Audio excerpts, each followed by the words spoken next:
So I'm not only able to say no, I'm able to say hell no. James describes himself as a consensus builder.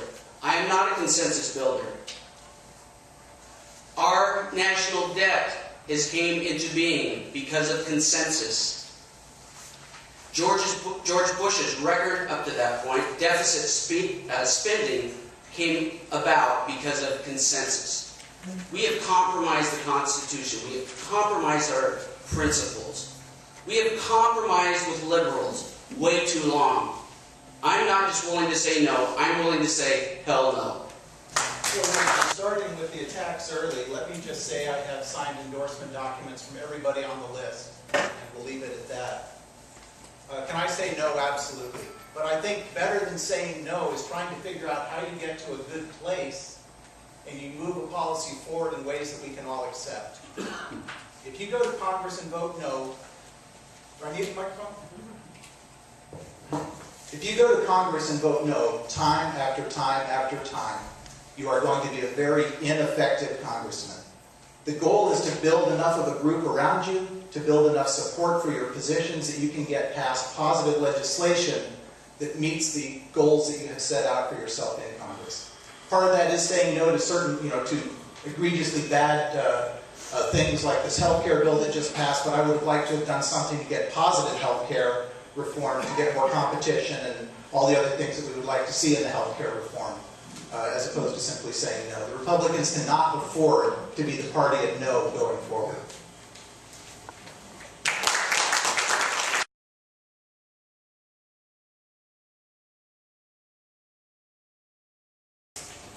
The current problem that we have financially is that we spend way more money than we are taking in.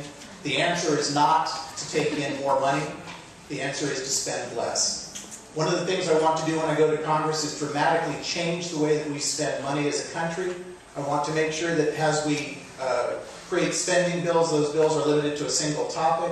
I want to make sure that they're limited to 150 pages so that they can actually read them before they pass them. I want to make sure that they're sunsetted in every regard. Second thing I want to do is sort of a truth in budgeting. Right now we have what's called an incremental budget system, where the Congress and the appropriators take the current spending and then they add on what they want for the next year. I want to go with a zero-based budgeting system where we start at zero and then where we add on the programs that are necessary until we get to the amount that we can afford or we can no longer afford, and then we stop spending money. We did this successfully back in the early Clinton administration when I was working in Washington, D.C. I was able to cut spending at the Federal Deposit Insurance Corporation by a significant amount of money. When the savings and loan crisis and the bank failures were up here, the staff was up here. When the savings and loans stopped failing and the failures were down here, the staff was still up here. And working with the Budget Review Committee and the organizations in the FDIC, we created performance metrics, other sorts of mechanisms that were able to bring that spending and those job levels down to appropriate levels. We can do that more broadly through the federal government. You're right, the deficit is an incredible problem, and it's worse than we realized. Last year's Kirby said $1.4 trillion, more than 3 times worse than George Bush's record 2008 budget deficit of $459 billion. This year, $1.56 trillion, and there will be economic consequences for what they're doing in Washington, D.C.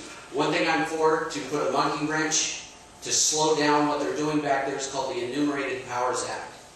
And they would have to identify where in the enumerated powers, Article 1, Section 8 of the Constitution, they are allowed to pass whatever legislation they're passing. And I'm not going there to pass new laws per se, unless those laws are to get rid of old laws. We have enough laws. When are we going to say, we have enough legislation out of Washington, D.C.? We have enough rules, regulations. We have 67,500 pages of tax code. When is that going to be enough? I agree with James on 2 things, probably more. One subject at a time bill. They shouldn't be ramming through taking over the student loan industry in the health care bill and the sunset provision. All of these programs should have a 2-year to 3-year sunset provision where if they can't justify continuing it, it's gone. The Department of Energy was started under Jimmy Carter. They were 40-some% dependent on foreign oil. Their objective, that was their only objective, is to eliminate dependence on foreign oil. This is just one example. Now it's not even stated in their mission that that's one of their goals. And now it's 66%. That's an example of only one of the 2,000 federal subsidies and departments I will eliminate.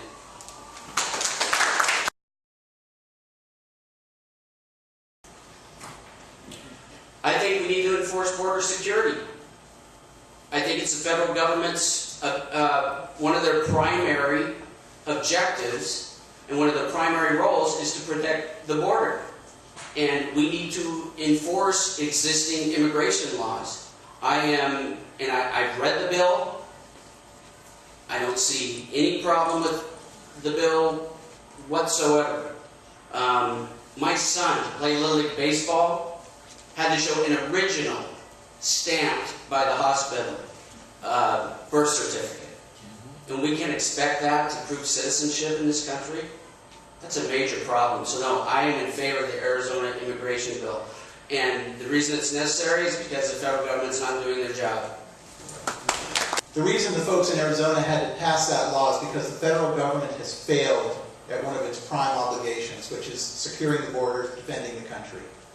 The people in Arizona are being overrun by people that are choosing to come to this country unilaterally on their own. My belief is that we as a country should be able to choose who comes here to live. With respect to the border in Arizona, we need to secure our borders. We need to do everything possible to ensure that our borders are secure, that we don't have undocumented illegal aliens coming across the border, that we don't have terrorists coming across the border with nuclear suitcases or anything else. I think the law in Arizona is really modest. It's something like 10 pages, and it basically is the same language that's in the federal law right now. It's not asking the folks in Arizona to do anything they're not required to do now if they have green cards or in some sort of immigration process. So I totally support the law.